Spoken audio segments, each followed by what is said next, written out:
दोस्तों, युद्ध के 1264 दिन हो चुके हैं रूस और यूक्रेन के बीच।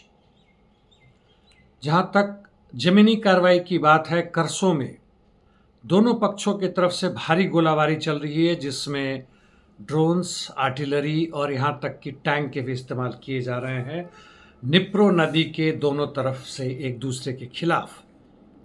जहां तक ज़ापोरिज़िया की बात है, यूक्रेन के काफ़ी काउंटर अटैक्स हो रहे हैं स्टेपनोगोर्स्क की तरफ से, प्लावनी और कामिन्स्की की तरफ, जिसके ऊपर रूस का कब्जा है। वेलिका नोवोसिल्का में भी रूसी सैनिक का बढ़त जारी है। वो स्क्रेसेंका पर पूरी तरह कब्जा करके और वह आगे की तरफ बढ़ रहे हैं ओलेक्जांद्रोग्राद और यहाँ तक कि निप्रो पेट्रोवस्क राज्य की तरफ। आते हैं पूर्वी क्षेत्र में। रूसी सैनिकों ने याब्लोनोवका पर पूरी तरह कब्जा कर लिया है, यानी कॉन्स्टेंटिनोवका की तरफ बढ़ रहे हैं। दक्षिण और उसे सटे हुए पोक्रोवस क्षेत्र में शाखोवस्की क्षेत्र से रूसी सैनिक आगे बढ़े हैं नाइको, नोरिवका और मयाक के बीच में, जबकि रूस के डीआरजी यानी सबोटाज और रिकोनाइसेंस यानी छोटी टुकड़ी में 1 दर्जन या 2 दर्जन के आसपास सैनिक, हालांकि पीछे से सपोर्ट उनको आर्टिलरी, ड्रोन्स वगैरह वगैरह से रहता है, वह पोक्रोवस के कई क्षेत्रों में घुस चुके हैं और उनकी पूरी कोशिश है कि पोक्रोवस को कई खंडों में बांटे और जहां भी उन्हें सही समय या मौका मिल रहा है तो वह मुख्य आदमी से अपनी बातें बताते हैं ताकि वह पहुंचे, और उनकी पहुंच पूर्व और यहां तक कि केंद्र में भी हो चुका है पोक्रोवस के।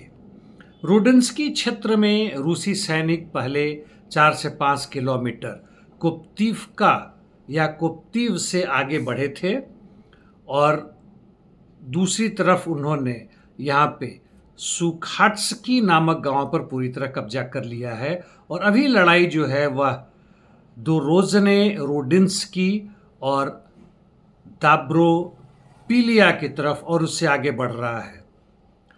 कॉन्स्टेंटिनोवका के क्षेत्र में रूसी सैनिकों ने शेरेबिनोवका, जिसके लिए लड़ाई काफ़ी दिनों से चल रहा था, उस पर भी कब्जा कर लिया है और पुल्तावका तथा रूसीन यार के पूर्व में रूसी सैनिक आगे बढ़ रहे हैं। यह हुआ जहां तक पोक्रोवस्क और उसके आगे कॉन्स्टेंटिनोवका की बात, जो रूसी सैनिक पूरी तरह से घेरने में लगे हुए हैं, और उसके साथ साथ टोरेस्क से भी, जहां तक पोक्रोवस्क मिर्नोग्राद समूहन की बात है, उस क्षेत्र की बात है जो कॉन्स्टेंटिनोवका की तरफ बढ़ रहे हैं, यही स्थिति है टोरेस्क और चासिव यार से। सेरेब्रियान्स्की में जबरदस्त लड़ाई जारी है और वहां से रूसी सैनिकों ने अपनी बढ़त मजबूत करके सेरेब्रियांकी या सेरेब्रियांका फॉरेस्ट्री में भी आगे बढ़े। अब उत्तर पूर्व यूक्रेन में आते हैं, यानी खार्कोव के दक्षिणी क्षेत्र में आते हैं, तो लाइमान में रूसी सैनिक ज़ेराख्नी के अंदर और आगे बढ़े हैं। उनका प्रवेश यह कुछ दिनों से चल रहा है, जो कि ज़ेरेबेट्स रिवर के पश्चिमी क्षेत्र में है, और रूसी सैनिक यहाँ से कार्पिवका और सेरेदनिया नामक जगह के बीचों बीच और उस तरफ आगे बढ़े हैं। जहाँ तक वोल्चांस्क यानी उत्तरी यूक्रेन या खार्कोव के उत्तर की बात है, ये अपना क्षेत्र या कंट्रोल जोन को बढ़ा रहे हैं सिटी में और साइनेलनिकोव की तरफ, और वोल्चिया नदी के लेफ्ट बैंक में भी आगे बढ़े हैं। कुर्स्क में कोई खास गतिविधि नहीं है, जबकि सूमी क्षेत्र में यूनाकिवका के इर्द गिर्द उसके अंदर भी रूसी सैनिक आगे बढ़े हैं और यूक्रेन का काउंटर अटैक यहाँ भी जारी है। पर्शो त्रावनोया और याब्लोनोवका की तरफ या याब्लोनका की तरफ कोई खास परिवर्तन नहीं है। इंटरडिक्शंस बहुत ज़बरदस्त जारी है। रूसी सैनिकों ने सूमी, निप्रो, चेर्निहिव आदि जगहों में जेरेनियम का भारी मात्रा में यानी ड्रोन का भारी मात्रा में इस्तेमाल किया है। मिसाइल भी बीच बीच में दाग रहे हैं, जबकि यूक्रेन के तरफ से व्लादिकावकाज, ग्रोजनी, कलूगा और अन्य दूसरे क्षेत्रों में भारी मात्रा में जारी है। यूक्रेन की तरफ से यह कोशिश है कि जो संधि होने जा रही है अलास्का में, हालांकि यूक्रेन प्रत्यक्ष अप्रत्यक्ष रूप से उसका विरोध कर रहा है, लेकिन उसके पहले जो भी कोशिश है और उनको पूरी मदद मिल रही है जर्मनी, फ्रांस, इंग्लैंड और नेटो के अन्य देशों से कि रूस का जितना भी क्षेत्र आप बर्बाद कर सकते हैं, उनके इंफ्रास्ट्रक्चर, तेल के खदान और दूसरे जगह वो करो, और इसमें यूक्रेन लगा हुआ है। जहाँ तक कि संधि की बात है, अलास्का में जो 15 अगस्त को होने वाला है, भारत का स्वतंत्रता दिवस भी है, और एक दिन पहले 14 अगस्त को पाकिस्तान का भी स्वतंत्रता दिवस। 1947 में ही दोनों देश स्वतंत्र हुए थे। तो जहां तक इस पीस टॉक की बात है, भले ही यूक्रेन तैयार हो ना हो, उसके पीछे नेटो तैयार हो ना हो, जो बातें होने वाली है ट्रंप और पुतिन के बीच में अलास्का में, उसमें ट्रंप और पुतिन दोनों के लिए विन विन सिचुएशन है।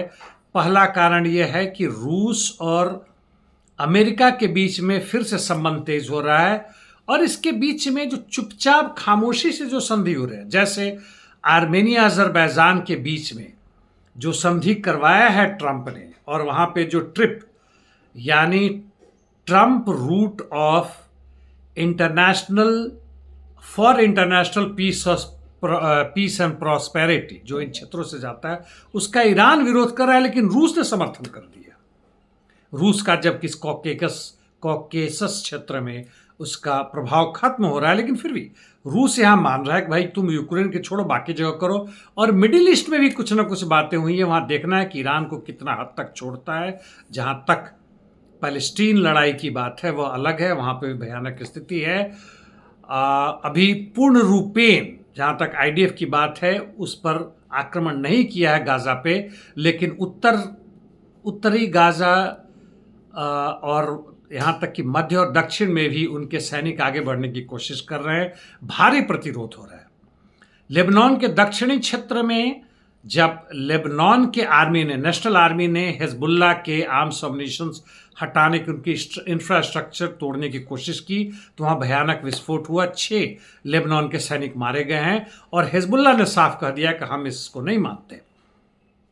इस बीच में लेबनान के फॉरेन मिनिस्टर ने यह वीडियो पे कहा है, रिकॉर्ड हुआ है, कहा है साफ कि यह जो पीस हो रहा है और जो ऑर्डर पास हुआ है, पीस नहीं ऑर्डर पास हुआ है लेबनान सरकार के द्वारा कि हिजबुल्लाह के पूरे आर्म्स ऑर्गेनाइजेशंस को डिसबैंड किया जाए, खत्म किया जाए, यह इजराइल और अमेरिका के मदद से, उनके नेतृत्व में और उनके ऑर्डर से हो रहा है। ये हालात है, यह स्थिति है सार्वभौमिकता की। यह स्थिति केवल यहीं की नहीं है दोस्तों, पूरे यूरोपियन यूनियन की है, भारत और पूरे एशियन क्षेत्र की है, और अफ्रीका और लैटिन अमेरिका के अधिकांश देशों में है जहां अमेरिका की दादागिरी चल रही। तो खैर ये स्थिति है आज पूरे विश्व भर की। और जहां तक सार्वभौमिकता और व्यक्तिगत स्वतंत्रता यानी देश की स्वतंत्रता और हमारी व्यक्तिगत स्वतंत्रता की बात है, वह पूंजीवादी साम्राज्यवादी एकता, वो मोनोपोली कैपिटलिज्म में संभव नहीं है। और यह तभी संभव है जब समाजवाद एक देश से होता हुआ अन्य देशों से होता हुआ पूरे विश्व में हो जाए, यानी पूंजी का जो अधिकार पूंजी बनाने वाले मेहनतकश जनता के ऊपर है, उसको हम निरस्त्र कर दें और उस पूंजी को हम सामाजिक धन में बदल दें। आज के लिए इतना ही दोस्तों, धन्यवाद।